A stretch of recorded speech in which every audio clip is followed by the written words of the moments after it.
슬기로운 한우 생활입니다. 여름철에 번식 후의 수태율이 다른 계절보다 떨어지는 것은 누구나 잘 알고 있는 사실입니다.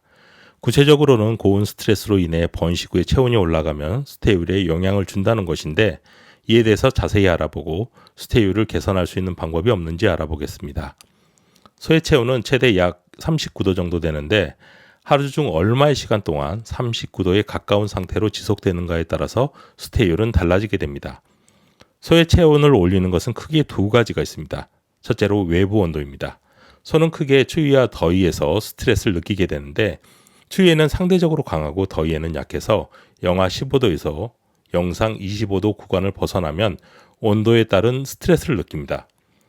25도라고 하면 우리가 생각하는 것보다 굉장히 덥지 않은 온도에서부터 고온 스트레스를 느끼기 시작한다는 것인데, 일반적으로 소의 몸 중심 온도가 약 39도 정도 됩니다. 왼쪽 그림처럼 만약 외부 온도가 소의 심부 온도 39도보다 낮은 온도, 즉 30도 정도 된다면 열은 자연스럽게 높은 곳에서 낮은 곳으로 이동하고 체온은 낮아지게 됩니다. 그런데 오른쪽 그림처럼 만약 소의 체온과 비슷한 정도로 덥다면 소의 내부열이 쉽게 이동하지 못하고, 소가 열을 식힐 수 있는 방법은 땀을 흘리고 이것이 증발하면서 식히거나 헥헥거리는 거친 호흡을 통해서 열을 식히는 등 매우 제한적인 방법으로밖에 열을 식힐 수 없습니다. 소에게 있어서 밤은 열을 식히는 매우 중요한 휴식 시간입니다.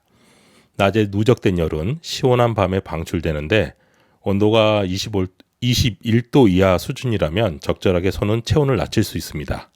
그런데 열대야처럼 낮에는 덥고 밤에는 더운 시기가 문제입니다. 낮에 소의 몸에 열이 쌓일 대로 쌓였는데 밤에도 이것을 식히는 것이 불가능하다면 열이 누적적으로 쌓이게 됩니다. 두 번째로 소의 체온을 올리는 것은 바로 소화열입니다. 소가 사료를 먹고 반추위에서 미생물에 의해서 소화를 시키는 과정에서 열이 발생하는데, 이것이 전체 누적되는 열의 약 3에서 8%를 차지합니다. 만약 소의 체온이 높은 쪽에 해당한다면 소의 뇌는 체온이 더 이상 오르는 것을 막기 위해 식욕을 억제시키고, 이로 인해서 사료 섭취량도 감소하고, 또 소화 속도를 줄이기 위해서 반추하는 횟수도 감소시킵니다. 소가 여름철 사료 섭취량이 급격히 줄어드는 것이 바로 이런 이유 때문입니다. 사료 섭취량이 줄어들어 영양적 불균형이 오고, 고온 스트레스로 인해 번식 호르몬 분비가 줄어들기 때문에 여름에는 발정이 약해지고 수정을 하더라도 수태율이 감소하고, 또한 몸속에 있는 태아의 성장도 잘 안 되게 됩니다. 그리고 수태율을 떨어뜨리는 또 중요한 이유가 또 있습니다. 여름철에 영양도 부족하고 고온 스트레스가 심해지면 소의 몸은 최대한의 효율을 내기 위해 세포를 무리하게 작동하려 하는데, 이때 세포의 과부하가 걸리게 되고, 이런 과부하가 걸리는 것을 세포의 산화 스트레스라고 부릅니다. 이런 상태가 되면 세포가 죽고, 이것이 몸의 염증 반응으로 나타나게 됩니다. 이게 임신이 일어나는 번식 기간에서도 염증을 일으키고 수태율을 떨어뜨리게 됩니다. 이 산화 스트레스로 세포가 죽어나가는 문제를 해결하기 위해서는 세포를 안정화시켜주는 항산화제를 반드시 사용해 주어야 합니다. 고온 스트레스를 막는 일반적인 방법은 모두 잘 알고 계실 것입니다. 직사광선에서 소들이 노출되지 않게 그늘을 만들어주고 깨끗하고 신선한 물을 많이 먹게 해주는 것입니다.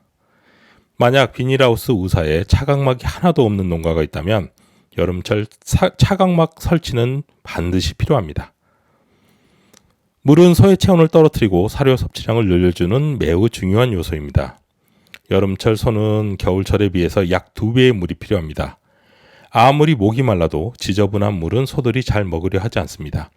물통 청소를 자주 해주고 신선한 물을 주는 것만으로 또 돈이 하나도 들지 않으면서 실질적으로 소들에게는 매우 큰 도움이 됩니다. 물을 소에게 뿌려주는 분무시설은 소가 땀을 흘려서 열을 식히는 것과 같은 기능을 해서 도움이 됩니다. 다만 습도가 높은 날에는 빨래가 잘 안 마르는 것처럼 습도가 높은 날에는 분무된 물은 우산의 습도만 올리지 크게 도움이 되지 않으니 날씨를 보고 선별적으로 사용해야 합니다. 앞에서 설명드린 것처럼 사료를 먹으면 소화열 때문에 체온이 올라가므로 가능한 하루 중 선선한 시기에 사료를 주는 것도 도움이 됩니다. 더운 오후가 되면 점점 몸의 체온이 올라가면서 식욕을 떨어뜨리게 됩니다. 날씨가 매우 더운 날에는 소를 심하게 몰거나 백신 접종을 하는 등 소에게 무리가 되는 것은 피하는 것이 좋습니다. 이제 여름철 스테이울을 올릴 수 있는 방법에 대해서 알아보겠습니다. 많은 분들이 궁금해하는 것이 더운 여름에 당연히 발정이 안 오고 스테이울이 낮을 수 있는데 왜 지금처럼 점점 선선해지는데도 수정이 잘 안 되는지 궁금해하십니다. 보통 우리가 생각하는 것은 발정이 오고 수정을 시키는 그 시기만 생각합니다.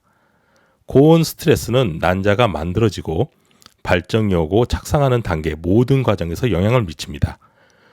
소의 몸 안에서 난자가 만들어지고 커가는 데는 약 몇 개월이 걸리기 때문에 고온 스트레스가 그 난자의 생성 시기에 영향을 미쳤다면 비록 날씨가 시원해진 후에도 스테이울은 오르지 않을 수가 있습니다.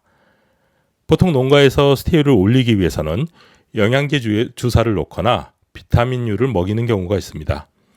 이런 방법만으로도 간단히 해결된다면 고온 스트레스로 인한 피해가 적은 것이니 그렇게 하시는 것도 좋습니다. 문제는 그것이 통하지 않고 반복적으로 이 시기에 계속 번식이 어려운 농가입니다. 이럴 때 번식이 잘 되게 한다고 보통 호르몬제를 무차별적으로 사용하는 농가가 있는데 초음파로 난소나 자궁 상태를 파악하지 않고 사용하면 큰 효과를 볼 수도 없고 자칫 잘못하면 어렵게 임신된 태아가 유산되는 경우도 있습니다. 이런 농가의 경우에는 비타민제와 항산화제, 생리활성 물질들이 첨가된 첨가제를 사용하는 것이 큰 도움이 됩니다. 앞에서 말씀드린 항산화제는 세포가 파괴돼서 생기는 염증 반응을 막아주는 역할을 하고 생리활성 물질은 호르몬 분비를 늘려줘서 강한 발정 증상을 보여주고 수태가 된 후에도 호르몬이 안정적으로 유지되어 조기 배아사가 일어나는 것을 막아줍니다. 여름철 스테이울이 떨어지는 것을 막기 위해 가장 좋은 것은 더워지기 시작하는 6월 중순부터 꾸준히 쓰는 것이 좋지만 미리 여름을 대비하지 못했고 당장 수정이 안 된다면 사용량을 늘려서 이렇게 사용하는 것만으로도 단기간에 효과를 보실 수도 있습니다. 오늘 영상이 도움이 되셨다면 좋아요를 눌러서 더 많은 분들이 보실 수 있도록 해주시고 궁금한 사항은 댓글, 메일, 전화를 통해서 문의해 주시면 성심성의껏 답변 드리겠습니다. 오늘도 영상을 시청해 주셔서 감사합니다.